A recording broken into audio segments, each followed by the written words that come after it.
And so we're gonna end on a high note. So I do want to thank everyone who attended today. Thank you for your attention. Thank you for your participation. Thank you for participating in the breakout groups and sharing yourself and connecting with others.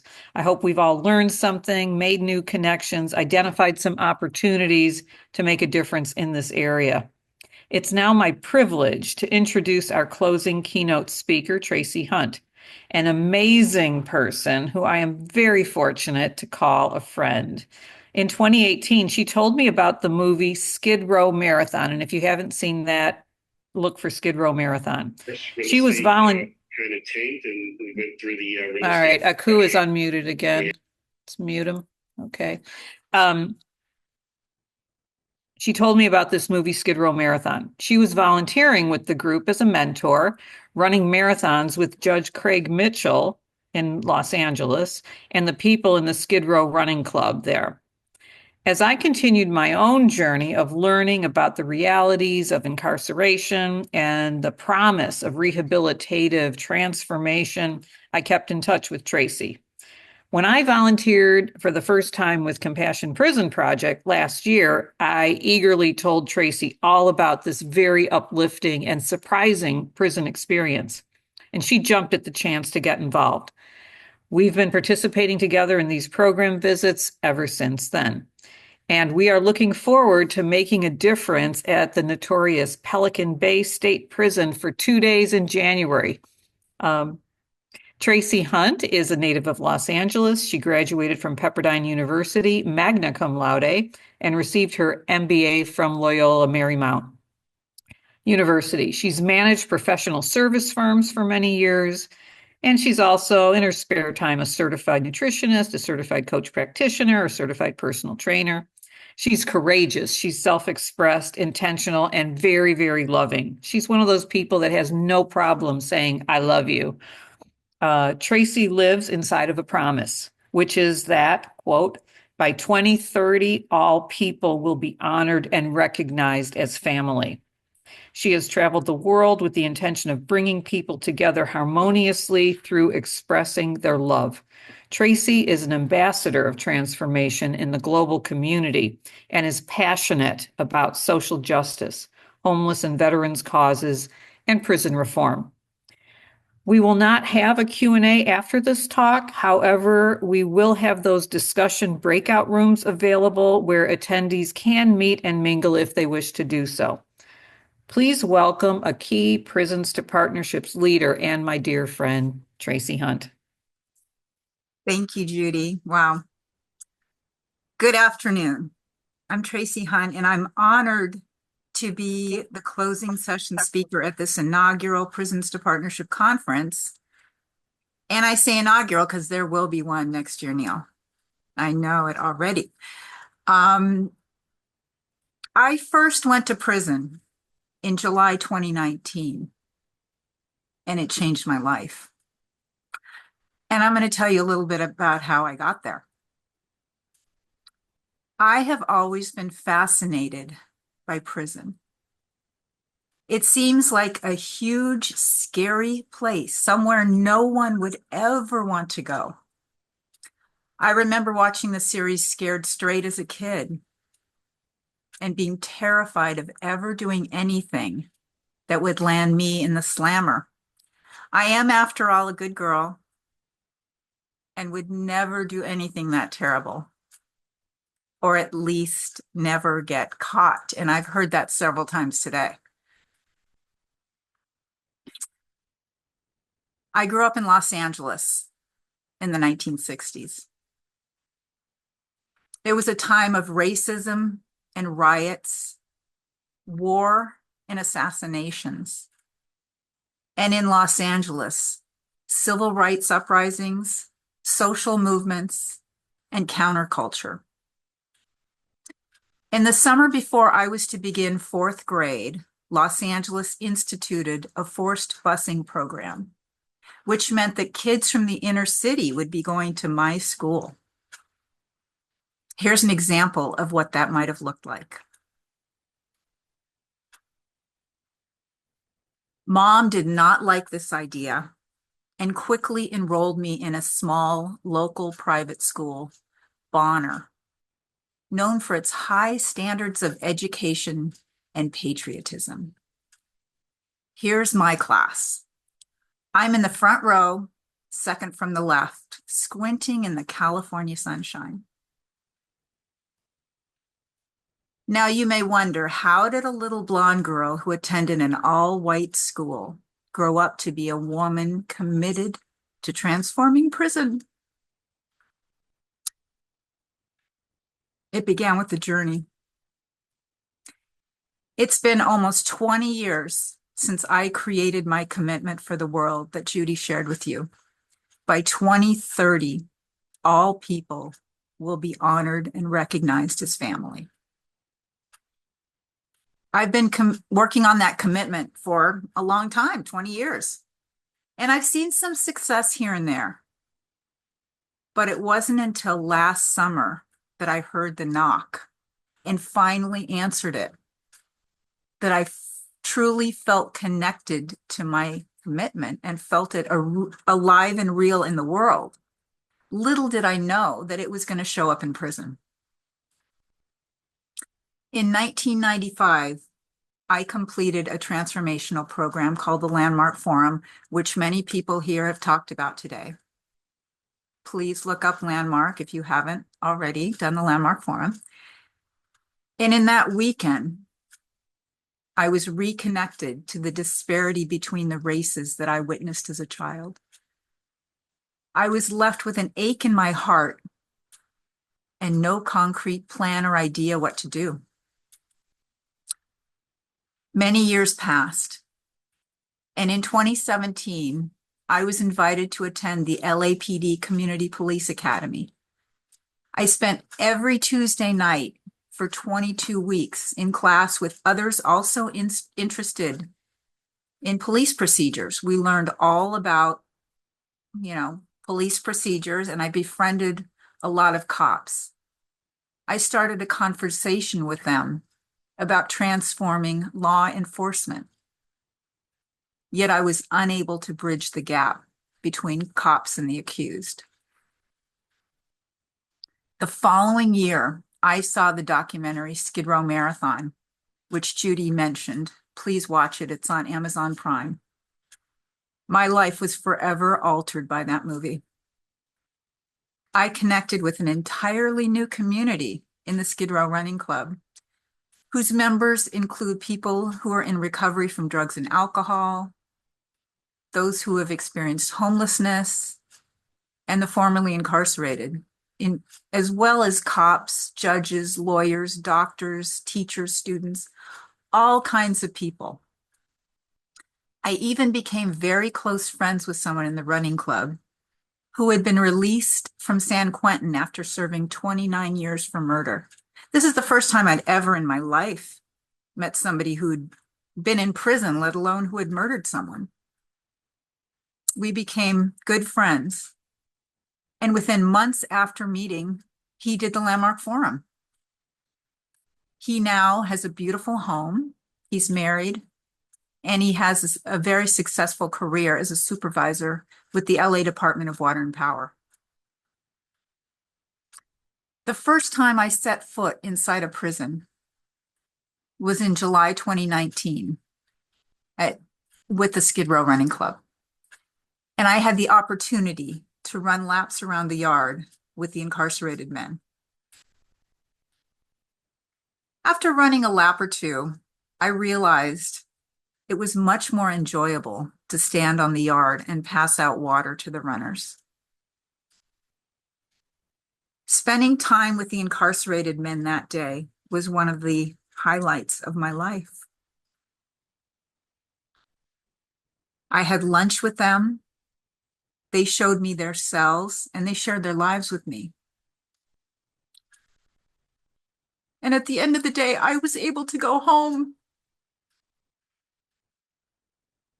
I never forgot about them, those men that I had to leave behind. And still, I didn't know how to fulfill my promise that all people are honored and respected and recognized as family.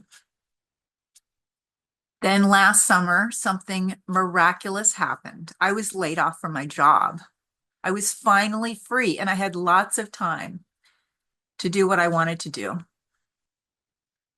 2 weeks later, I was back in prison, volunteering with the Compassion Prison Project, which my friend Judy shared with me. The Compassion Prison Project was founded by a landmark graduate, Fritzie Horstman. That first visit made me feel alive. I enjoyed it so much that I began to volunteer in prisons on a regular basis, as well as to read about prison life. Throughout my research, I heard a statistic over and over. The United States has 5% of the world's population and almost 25% of its prisoners. We are the world's leader in incarceration. Here you can see how we compare to other countries. I've known for a long time that there's something very wrong with this number, and I'm glad that there are people from New Zealand here today. Last year, 2023, marked an uncomfortable anniversary. It was the 50th year of mass incarceration in the US, which was born out of our extremely punitive disciplinary policies, especially during the 60s and 80s. Who can forget the war on drugs? Since 1973, the prison population has grown 500%, and there are almost 1.8 million people incarcerated in US prisons and jails. That's about the size of the country of Slovenia. In California, where I live, we have about 100,000 people living in prison. That's about equivalent to the population of Santa Monica. Can you imagine 100,000 people standing on the beach in Santa Monica, and they're all wearing orange jumpsuits? Last year, our governor, Gavin Newsom, I'm glad you're laughing at that, Neil. Last year, our governor, Gavin Newsom, announced a plan to transform San Quentin, the state's oldest prison, into a center for rehabilitation based on what's known as the Scandinavian model. One of the reasons I'm so passionate about rehabilitation is that it allows for healing, accountability, and forgiveness. And it's the healing part that really moves me. You see, the vast majority of the men and women I've met in prison experienced experienced very traumatic childhoods and what are known as adverse childhood experiences, or ACEs. And Abigail talked about this earlier. I had never heard of an ACE until I visited prison, and it really blew my mind to learn about the trauma that had been unleashed upon most of the inmates when they were children. It broke my heart.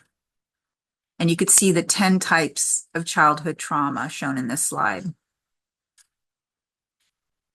The ACEs study was one of the largest investigations of childhood abuses, neglect, and household challenges, and their impact on later life health and well-being.